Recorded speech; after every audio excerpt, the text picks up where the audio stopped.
Shabbos, good Shabbos, everyone, good Shabbos. It is April 18th today. It is the 20th of the month of Nisan. So the 20th of Nisan means the moon is past its full point. It was full on Pesach. Now it's waning. Um, and I will probably not be visible tonight. I don't think it'll be visible. It sets too early tonight and rises tomorrow morning very early. So um, and Venus too sets early and rises early, so you probably won't see it tonight. But Mars and Jupiter will be in the sky. Our beautiful Willamette River is flowing at 21,100 cubic feet per second as of 3:30 this afternoon. That's down 2,000 cubic feet per second from earlier in the day. And it's changed a lot since last week. So the level has gone down by like 15,000 cubic feet per second. And we are now not on the high side anymore. We are actually just a little bit above the 25th percentile. We are below the median and below the mean. So we are now sort of on the low side of flow rates in history. Today is the fifth day of counting the Omer, the period between the festival of Pesach and the festival of Shavuot. And today we're going to talk more about this process of counting the Omer. Before we get there, I just want to mention that one cool, fun spring thing that happened this week is that my bees swarmed for reasons that I can't explain. They went back in the hive, so I don't know what happened, but they thousands of them left the hive, half the hive left, flew up to our magnolia tree, hung out there, and then went back into the hive, and they're hopefully still there. So that happens in the spring. That's the way bees reproduce, is they split their colony and swarm. So today I want to look closer at this practice of counting the Omer, the period between Pesach and Shavuot. So one of the places that this commandment shows up is in Leviticus chapter 23. And what it says is, speak to the people, the Israelite people, and say to them, when you enter the land that I am giving you, and you reap its harvest, you shall bring the first sheaf of your harvest to the priest. He shall elevate the sheaf before Hashem for acceptance in your behalf. The priest shall elevate it on the day after the Sabbath. So this is understood to be Pesach. The second day of Pesach is when the barley offering was made. And then we count 7 weeks until the holiday of Shavuot, which would mark the beginning of the wheat harvest or the time of the wheat harvest. Um, and of the About this time period, it says in the book of Leviticus, and from that day on which you bring the sheaf of elevation offering, the day after the Sabbath, you shall count off 7 weeks. They must be complete. You must count until the day after the seventh week, 50 days. Then you shall bring an offering of new grain to Hashem. You shall bring from your settlements 2 loaves of bread as an elevation offering. Each shall be made of 2/10 of a measure of choice flour, baked after leavening as first fruits to Hashem.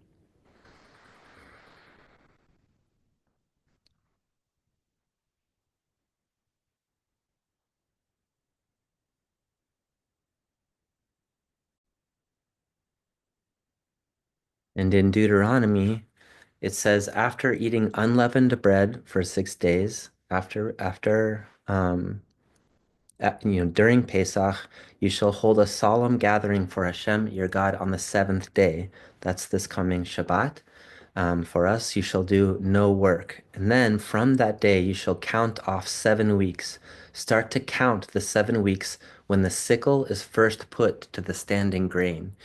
You shall observe the Feast of Weeks for Hashem your God, offering your free will contribution according as your God Hashem has blessed you. You shall rejoice before Hashem your God with your son and your daughter, your servants, the family of the Levite in your communities, the stranger, the fatherless, and the widow in your midst, at the place where your God Hashem will choose to establish the divine name. Bear in mind that you are slaves in Mitzrayim and take care to obey these laws.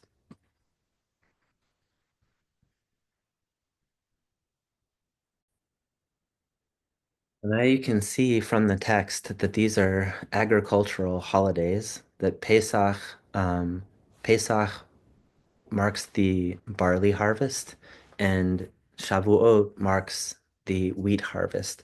But of course, Pesach is also the observance of Yetziat Mitzrayim, the Exodus from Egypt, and Shavuot commemorates the receiving of the Torah, the receiving of the Torah. So the journey we are on now between Pesach and Shavuot is one from becoming liberated from slavery um, to the receiving of the Torah.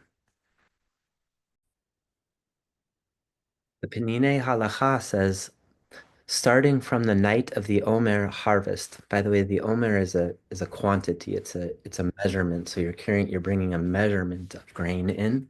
There is a mitzvah to count 49 days, which are 7 weeks. This is known as Sfirat HaOmer, counting the Omer. The Omer harvest took place on the 16th of Nisan, the night after the first day of Pesach. That night they would go out to the fields and harvest the barley, bring them to the temple courtyard, thresh them, winnow them, separate out the chaff, roast the grains, grind them well, produce a tenth of an ephah of flour, sift it through 13 sieves, mix it with a log of oil, and place a kometz, which means a handful, of frankincense on it. The next day, part of the mixture would be offered on the altar. First, a Kohen would wave it, and then they would separate a kometz from the mixture and burn it on the altar. After the kometz was burned up, everyone was permitted to eat the newly harvested grain.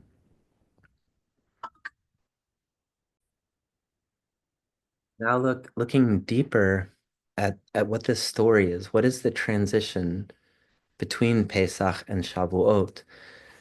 What is this journey that we're on between liberation from slavery to receiving the Torah? And the Pinini Halacha says this mitzvah of counting the Omer is rooted in the very beginning of our emergence as a people. The sages explain that Israel, the people of Israel, had sunk to the depths of the 49th level of impurity during their bondage in Mitzrayim, and therefore were unworthy of receiving the Torah. So, because they had gone down to the 49th level of impurity, you need 49 days to work that impurity off of you. Um, so God waited 7 weeks for them to purge themselves of the defilement from Mitzrayim and enter a pure state in which they could receive the Torah. Counting the Omer also expresses our anticipation for the giving of the Torah. A midrash relates that when Moshe announced to Israel that after leaving Mitzrayim they would worship God at Mount Sinai, and received the Torah, the people of Israel asked him, "When will this take place?" And Moshe answered, "After 50 days." Then, due to their great love for God, they counted every single day. 1 day has passed, 2 days have passed, and so on every day. Because of their love and anticipation for the Torah, it seemed like a long time to them. So the message here is just like you might count the days until your birthday, or count the days until Hanukkah, or count the days until your wedding. This is a counting that connotes excitement, except the excitement of receiving the Torah. So in essence, the Pnei Halacha says that when the Israelites came out of Mitzrayim, they were sort of at a spiritual low. They had been living in slavery for 400 years and had the mind of slaves, had the mind of slaves, and they were assimilated in some level into the culture of Mitzrayim, of Egypt, and they were also assimilated in a particular way that oppressed people would be assimilated.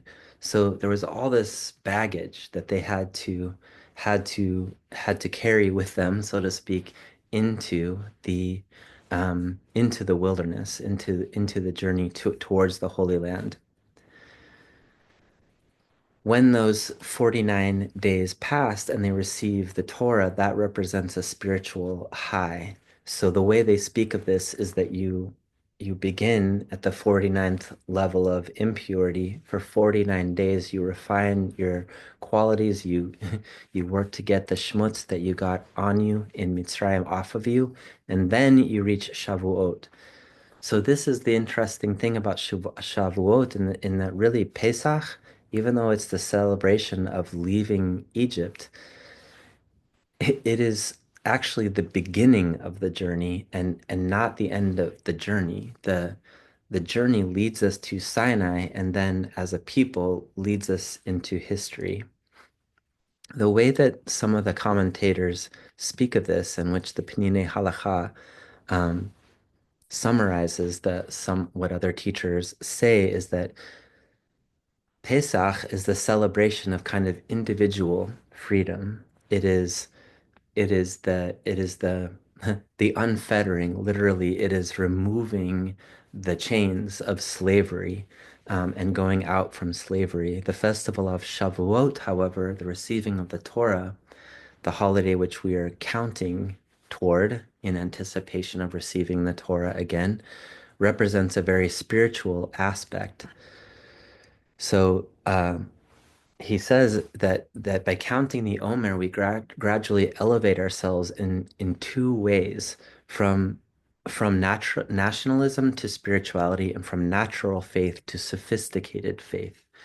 So from nationalism, when God chooses the Jews from amongst the Egyptians and singles them out so that the Israelites were not affected by the plagues and were saved at the sea and so forth while the sea swallowed the Egyptians. That's a sign of like God choosing a particular people, or saving a particular people.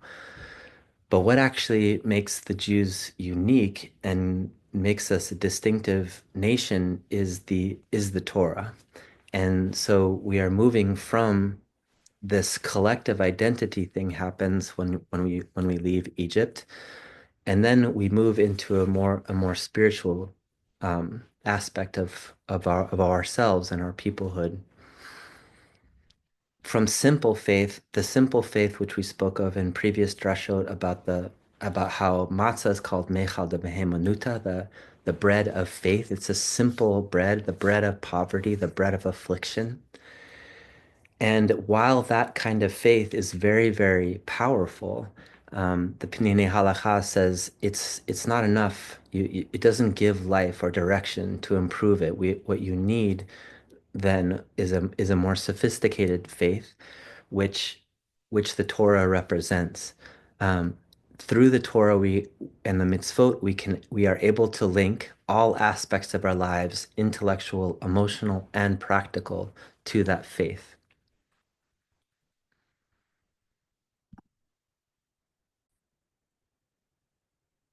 And this is not a one-time thing. This is not a one-time occurrence in history where that kind of spiritual growth happens, but something that we are engaged in all the time.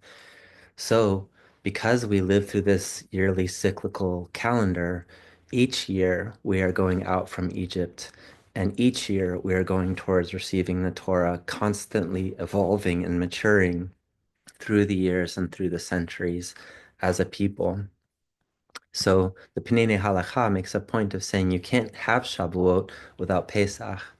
Um, you need the simple faith, and you need this sense of collective identity, um, and you need that integrated into the more mature form of identity and faith.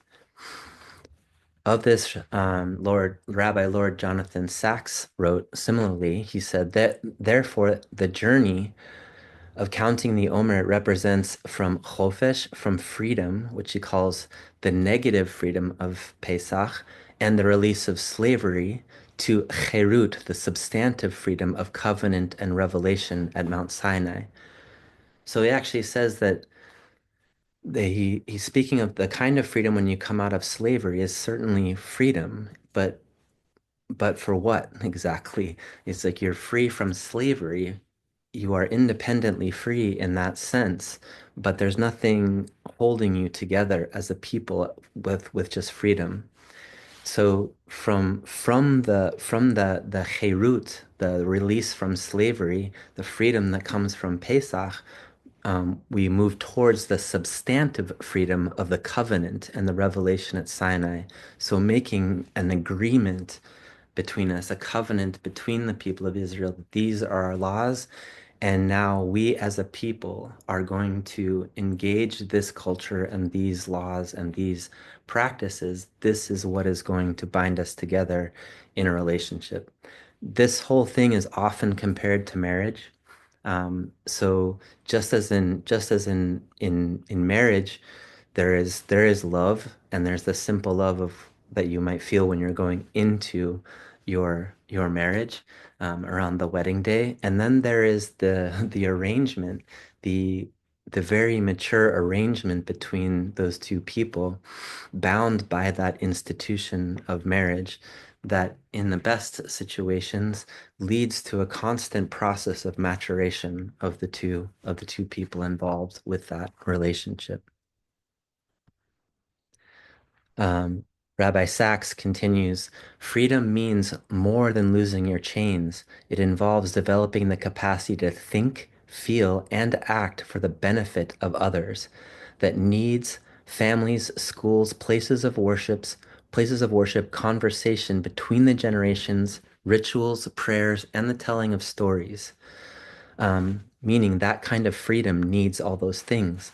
It needs habits of the heart, and it takes time, which is why between Pesach and Shavuot, we become conscious of time by counting the days.